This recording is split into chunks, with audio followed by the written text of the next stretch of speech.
आध्यात्मिक प्रवचन के नए वीडियोस देखने के लिए चैनल सब्सक्राइब करें, बेल आइकॉन दबाना ना भूलें। परम सत्कार योग प्यारी साध संगत जी, प्यार से कहना धनंकार और साध संगत अपने अपने ध्यान को साध संगत इस निरंकार की ओर लगाते हुए साध संगत हम सब ने अपने ऊपर ही फोकस देना है कि इतने जो ये समय से हमारे साध संगत कहीं ना कहीं विश्वास में, श्रद्धा में अगर कहीं भी कोई कमी आ रही है तो साथ इसका जो मेन कारण है वो हम खुद ही हैं। क्योंकि साथ हमारे अंदर जो एक तो सबसे पहले दासी यही कहेगी कि सिमरन में बहुत कमी महसूस हो रही है। आप सब ने देखा कि बाबा जी भी इस बात की ओर अक्सर ध्यान देते थे कि हमें सिमरन ज़्यादा से ज़्यादा करना चाहिए। क्योंकि सत्संग वो जो सिमरन की घड़ी होती है वो सत्संग एकदम ये निराकार के साथ हमें मिलाकर इसमें सत्संग ध्यान लगाते हुए जब हम विश्वास से सिमरन करते हैं तो सत्संग कहते हैं कि हमारे जो सारी तरह के मन की शांति है वो हमें ज़रूर प्राप्त होती है। क्योंकि सत्संग आपने देखा कि संगतों का भी कोई जब से कोरोना का ये चल आया है दौर तो सत्संग संगतें भी बंद हुई पड़ी हैं, तो आपस में मिलना जुलना भी बंद हुआ पड़ा है और आपस में बातचीत भी बहुत कम होती है। तो वैसे तो जब गुरसिख आपस में संत इकट्ठे होते हैं तो संत वही कहलाते हैं जो इस ज्ञान चर्चा की ओर अपना ध्यान देते हैं।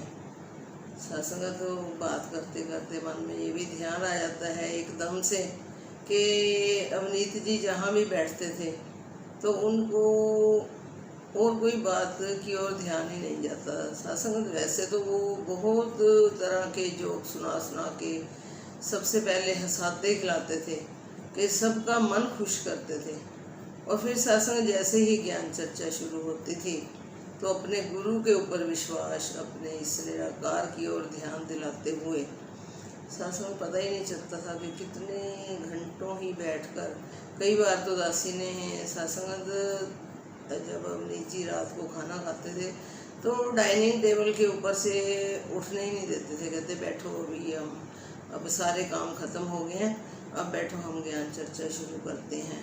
तो इतनी उन्होंने विश्वास वाली बातें हमें सुनानी, क्योंकि कहते थे कि विश्वास में अगर हमारे विश्वास में कमी आ जाती है तो फिर कोई सिमरन का भी कोई लाभ नहीं होता, कोई फिर हमारा ध्यान भी नहीं जुड़ता।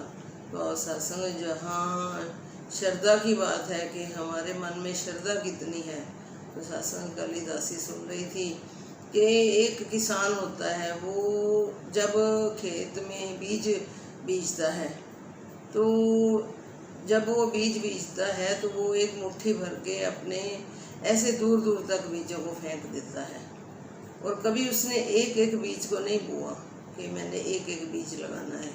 ऐसे खेत में किसान अपनी मुट्ठी भर के जब बीज फेंकता है तो कहते हैं कि फिर जब उसमें फिर तराई भी होती है तो खाद भी डलती है, लेकिन जिस बीज के अंदर ताकत होती है वही बीज फिर उगता है, फलता फूलता है, तो उसी से ही फिर अनाज पैदा होता है या फल फ्रूट पैदा होते हैं। बस सारे बीज जो होते हैं वो नहीं अपना पैदा होते। तो कहने का भाव कि जिन बीजों के अंदर एनर्जी होती है तो शासन किसान तो फेंक देता है। अब हम हमारे लिए बोल तो आ रहे हैं कि अच्छे अच्छे विचार भी आ रहे हैं संगत में, जैसे हम बैठे हैं या किसी संत ने हमें अगर ध्यान हमारा लगाने के लिए अच्छी अच्छी बातों की ओर तो ध्यान दिया है, वो अपनी बात करता जा रहा है, लेकिन हमने कितनी श्रद्धा से, हमने कितने विश्वास से उन बातों को सुना है और फिर उनको अपने मन में उतारा है। तो जब हमारे खुद हम अपने श्रद्धा को कायम रखते हैं, विश्वास रखते हैं, तब सत्संग फिर उन बोलों का हमें कितना लाभ मिलता है, फिर हमें कुछ ना कुछ सीखने को कैसे मिलता है। तो सत्संग जो कहते हैं कि हर चीज़ से हमें कुछ ना कुछ सीखना जरूर है। तो विश्वास की बात बेदासी को बात याद आ रही है कि एक बार कहते हैं कि एक जो गुरसिख था उसको गुरु नाम से पुकारा जाता था। उसका नाम ही गुरु नाम से उसका नाम था। तो कहते कि जो था वो गुरसिख, गुरु तेग बहादुर जी का शायद वो गुरसिख था। तो कहते कि जब वो उसको अपने गुरु के ऊपर इतना विश्वास था कि वो सुबह उठते ही सेवा में लग जाता था। जैसे गुरुद्वारे में उसने झाड़ू पोछा भी लगाना, और फिर जब देखना कि बहुत बड़े बड़े काम अभी रुक रहे हैं तो उसने घर घर पहुंच जाना कि दसवां दसौंद सेवा में डालो।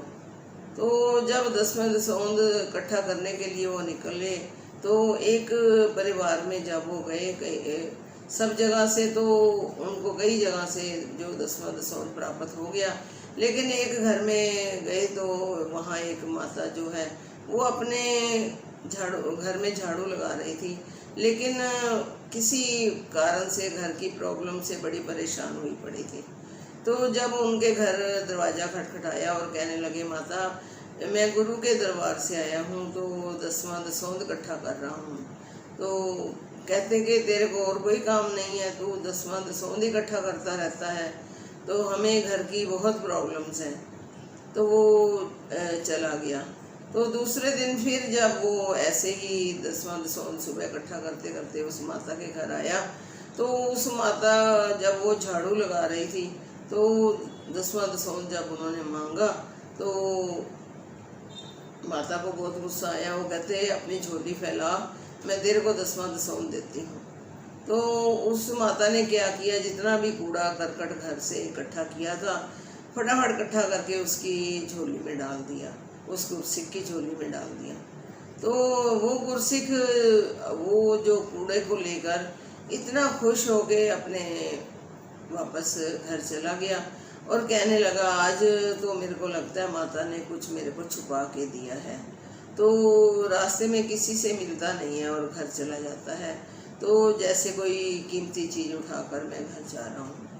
तो घर जाने के बाद उसने एक कमरे में बंद किया कमरा और उसमें अपना वो कूड़ा फैलाया। कहने लगे, इसमें कुछ ज़रूर कीमती चीज़ माता ने छुपा के मेरे को दी है। जब सारे कूड़े करकट में हाथ फैलाया तो देखा कि एक बेर की गिटक जो है, बेर खाकर जो गिटक फेंकते हैं, तो वो बेर की गिटक उसके हाथ में आ गई। तो वो उस गिटक को उठा के बड़ा खुश हुआ कि वाह, माता ने कितना बड़ा काम किया है।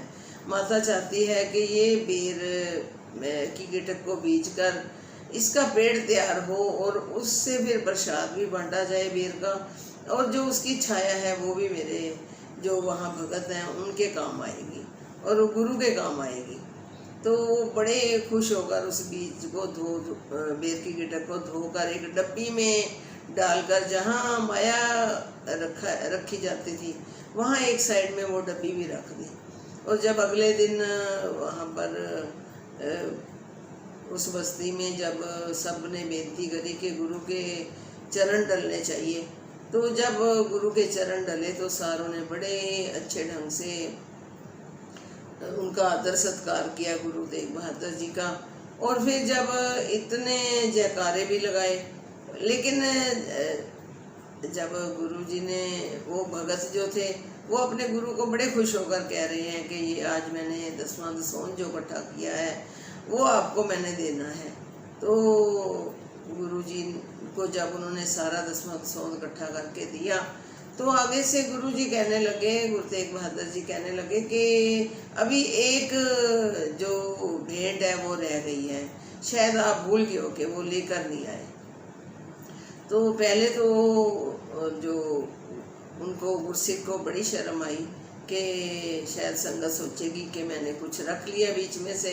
फिर वो भागे भागे गए और अलमारी में देखा कि वो माता वाली जो गिटक थी उसकी डब्बी रह गई। तो वो जो गिटक की डब्बी जब उन्होंने गुरु जी के आगे रखी तो वो माता भी उस संगत में बैठी हुई थी।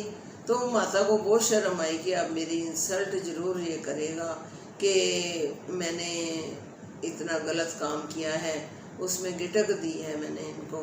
तो माता शर्म से अपना घूंघट निकाल लेती है कि मेरी शक्ल कोई देखे ही ना। लेकिन जब गुरुजी ने डब्बी खोली और वो गिटक देखी तो कभी वो गुरसिक की तरफ देखें और कभी गुरुजी माता की तरफ देखें। तो माता तो डर के मारे शर्मसार हो रही थी कि अब मेरे को डांट पड़ने वाली है। लेकिन जब गुरु तेग बहादुर जी ने कहा कि गुरसिख की महानता देखो, कि गुरसिख मतलब किसी की कमियां नहीं देखते, उसमें भी गुण छांट लेते हैं। तो इस मेरे गुरसिख ने कितनी अच्छी पर्दा ढककर उस माता का और ये कीमती चीज़ मानकर डब्बी में डालकर रखी है। और वो माता की तरफ जब गुरु तेग बहादुर जी ने देखा तो बड़ी अच्छी मुस्कुराहट देते हुए अपना आशीर्वाद दिया और कहने लगे कि ये जो गिटक है इसको जाकर बीज दो और इससे फिर जो पेड़ तैयार होगा और जो फल लगेगा वो संतों के काम आएगा और इसकी छाया के नीचे संगतें बैठेंगी भी सही। तो सत्संग कहते हैं कि आज भी वो बेरी के नाम से जो गुरुद्वारा है वहाँ गुरुद्वारा बना हुआ है और उस गुरुद्वारे में संगतें भी बहुत आती हैं। सत्संग कहने का मतलब कि जो गुरसिख होता है हमने किसी की कमियों की ओर ध्यान नहीं देना। जैसे गुरु जी ने अपने गुरसिखों के ऊपर पर्दा डालते हैं तो सत्संग हमारा भी कर्म बन जाता है कि जैसे उस गुरसिख ने इतनी बड़ी कमी को छुपाते हुए इतना बड़ा काम कर दिया। और कहने लगे उस माता को भी पता चल गया कि जो गुरु होता है वो कैसे पर्दे ढकता है। उस माता को भी अकल आ गई कि आगे से मैंने बिल्कुल भी किसी की कमी नहीं निकालनी। जो को रोज़ कहती थी कि ये गुरु तो दसवां दसौंध मांगता रहता है, इसको और कोई काम नहीं है।